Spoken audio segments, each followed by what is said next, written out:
السلام علیکم ورحمۃ اللہ وبرکاتہ۔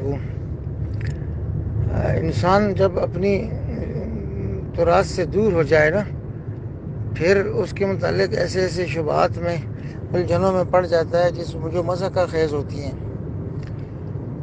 بھائی، یہ جو بیت المکرم مسجد ہے مثلاً گلشن اقبال میں، یہ بیت المکرم مسجد کس چیز کا نام ہے؟ پورے احاطہ یہ بیت المکرم مسجد ہے، یہ کمپلیکس ہے، یہ کمپاؤنڈ ہے ایک۔ اس کے اندر پھر نماز پڑھنے کا حال بھی ہے، صحن بھی ہے، چبوترے بھی ہیں، مدرسہ بھی ہے، وضو خانہ اور استنجا خانہ بھی ہے، باغ بھی ہے، سب چیزیں۔ تو یہ پورا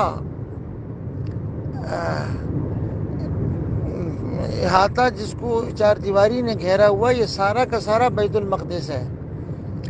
اس کے اندر دو نمایاں گنبد ہیں اور باقیہ اسی کا حصہ ہیں۔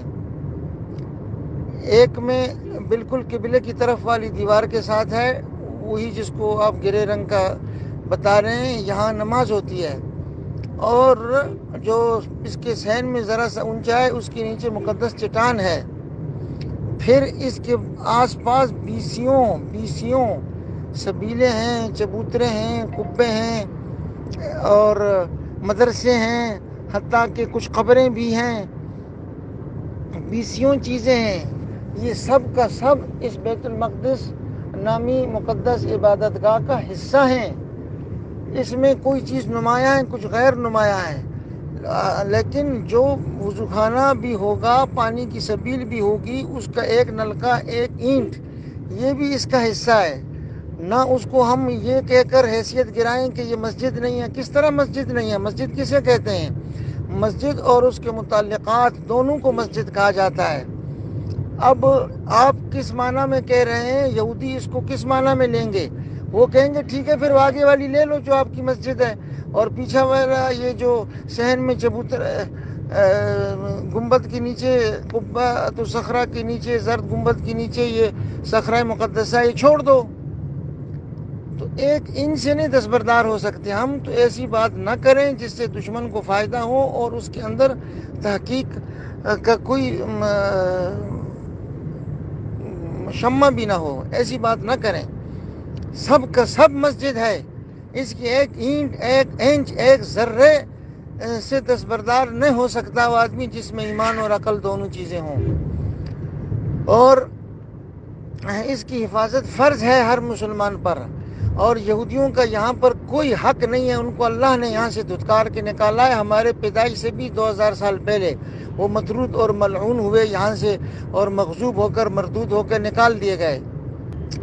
یہ مقدس امانت ہے، اس کے متعلق ایسی بحث نہیں کرنی جس سے دشمن کا موقف مضبوط ہو، اس کے جو خفیہ ہیلے ہیں، چالیں ہیں، ان کا مکر کا راستہ نکلے۔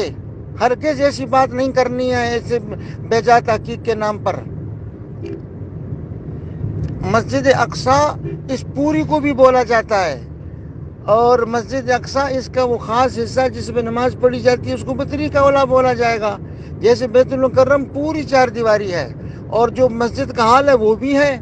اب مسجد میں دو جگہ ہوتی ہیں، ایک جہاں پر آپ چپل پہن کر نہیں جاتے، چپل اتار کے اعتکاف کی نیت کر کے جاتے ہیں، اور ایک اس کے متعلقات ہوتے ہیں جہاں آپ چپل بھی پہن سکتے ہیں، آپ باغ میں پھر بھی سکتے ہیں، چبوترے میں بیٹھ بھی سکتے ہیں۔ تو بیت المکرم کی مثال اس لیے لے رہا ہوں کہ اندر داخل ہوتے ہی دیکھا ہے شمال کی جانب سے ایک چبوترا بنا ہوا ہے۔ اب کوئی آپ سے کہے کہ مسجد تو وہ سامنے حال ہے، یہ چبوترا تو ہمیں دے دو، اس سے آپ نے کیا کرنا؟ تو آپ کو کیسے دے دیں؟ آپ کو تو ہم یہ جو جوتا پڑا ہوا ہے یہ بھی نہیں دیں گے۔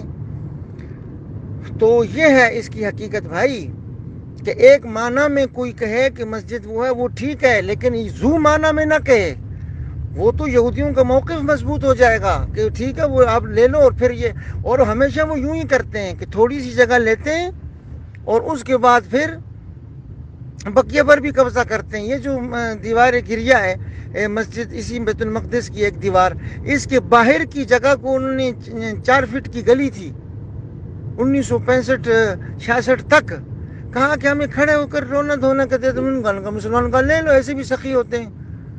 دم مسکر اندر لے لو، کیا ہے، رو دو یا اپنے نصیب پر رو یا اپنے اعمال پر رو۔